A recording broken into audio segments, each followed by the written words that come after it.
Wow. All right. That's a clip from the world-acclaimed Mamma Mia International Tour.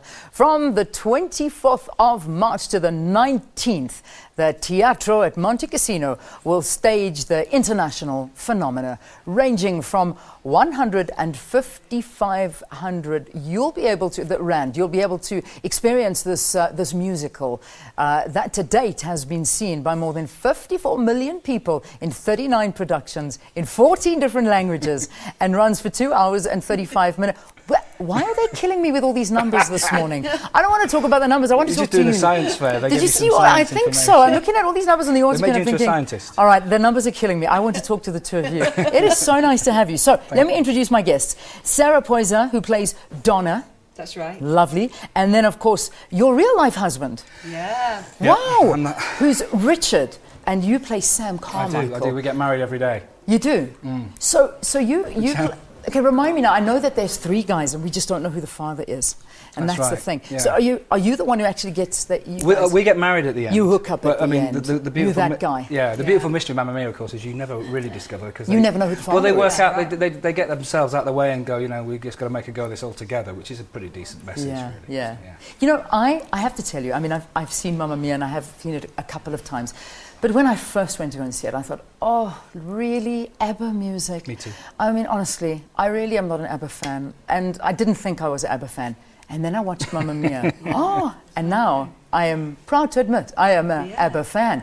It works. It is amazing. So when you first start in this production, how many times have you done it and what was it like for you? I started in the West End, so I've done it for about 3 years, 9 months, not that I'm counting. So I don't know how many performances that is, 800 maybe, something like that. Sure, wow. And my sister used to be in it as well, so I've seen the show as well as being in it. Okay. And I'm the same as you, I went to see it and was like, yeah. ABBA. And at the end I was like, whoa! Exactly. And the reason I'm still here is because I absolutely love it. I really like doing the show. It's amazing. Were you always a fan of ABBA music? No, not at all. I mean, your story is very familiar to me, really. I mean, I went to see Sara when she was doing it in London, and I went because I'm a dutiful husband and I had to go.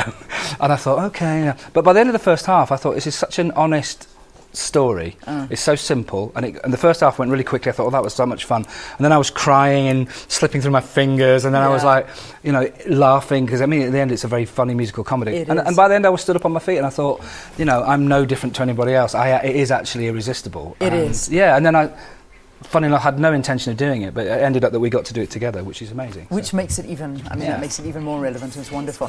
Have you ever had any of the cast members from ABBA actually sit through a production? I mean, I'm sure they've sat through so many of them. But this particular production? I think early days they were much more hands-on. Yeah, I'm sure. And not so much of late, but I still hold hope that one day they'll turn up. Yeah, that would be exciting. When Sara's sister did it in Sweden, Ben and Bjorn turned up, because obviously that's their home, and they came and said hello.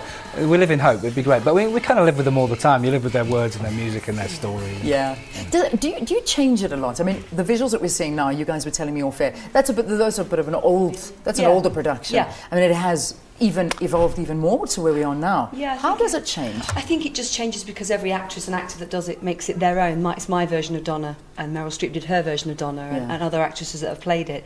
So what you get is you always get the template that is always Mamma Mia, but within that you get a freedom to create the role as you see it. Yeah, I mean, because we just did an international tour last year with a different company of people, and so a whole new village arrives, and the personalities that are amongst those people, you know, young girls and young guys on tour with us, and their personality sort of reinforms what they do. It's exactly the same as a play or a classic play. You go and see 1,000 Hamlets, but every one will be slightly differently. Yeah. But in the end, he dies, or we get married, and so that doesn't change. But it's just how the actor and actress on stage interprets it. But what do you think about? You talk about the movie. Did that add to the production? Did that make more people want to come and see it? Absolutely. Or did it kind of say, oh, well, I've seen the movie, I don't really need to go and see the play? No, you're right. In the first instance, I think what it firstly did was change the demographic. We've got much more younger people coming now. So we're getting 3 generations of people, grandmas, mothers and daughters, sons, husbands. And what started to happen is there's an ownership of the show now. People know the show. But what they don't know is what they're going to get with the live version, which is, for me, more exciting than the film. with respect to the film. There's something really exciting when that band strikes up the overture and I'm in my dressing room and I get goosebumps still to this day. It's a really exciting moment to hear that band and all that live singing. Yeah, I think the film was massively successful, there's no denying it, and it kind of prolonged and reinvigorated the live show where it was born. But I mean, the main thing about it is that because it was a stage play first, you kind of forgive people. If somebody bursts into song on stage because they're feeling so much, it's kind of natural. Yes. With the films, you have a little bit more to get past because it's a more difficult convention. I think it works brilliantly where it was made for, which was on stage. You know? Yeah, it's awesome. So people come because they love it, and then hopefully they get something else. What is your favourite song? I've got two, if I'm allowed to. Neither of them the one that I sing. No, they're not. Okay. I love Waterloo. It was Eurovision Song Contest winning song. Yes. And everybody's in it. And it's just the most exciting, uplifting number. But The Winner Takes It All is iconic. That is. I mean, what it a is song. Iconic. It's like the most... if you took away the music and just read the lyrics, yes, it's beautiful. It's a beautiful It is great monologue. writing, it is stunning. I mean, I For saw you? it For me, it's slipping through my fingers because it's a song I didn't know. And I've got two sons now, and they're sort of grown up. And the idea of time passing and precious time passing, it's a brilliantly poignant song, and it still kind of gets me. It's still I've just touched my mind. Doesn't matter how many times you sing it, it still gets you. Yeah, it still does. All right, well, it can all get you. Just book tickets. It's at the Teatro. It starts on the 24th of March, that's next week, and it ends on the 19th of April at the Teatro at Montecasino. Go and get your tickets. Welcome to South Africa. Thank you. And I hope you have an unbelievable Looking run. forward to it. I cannot wait to see it. Thank So thank you. you so much for talking to us here. Donna Sheridan, well, that's who plays Donna Sheridan. That's Sara Poyzer, and Richard Standing, who plays Sam Carmichael. Let's take a break. See you after this. Stay tuned.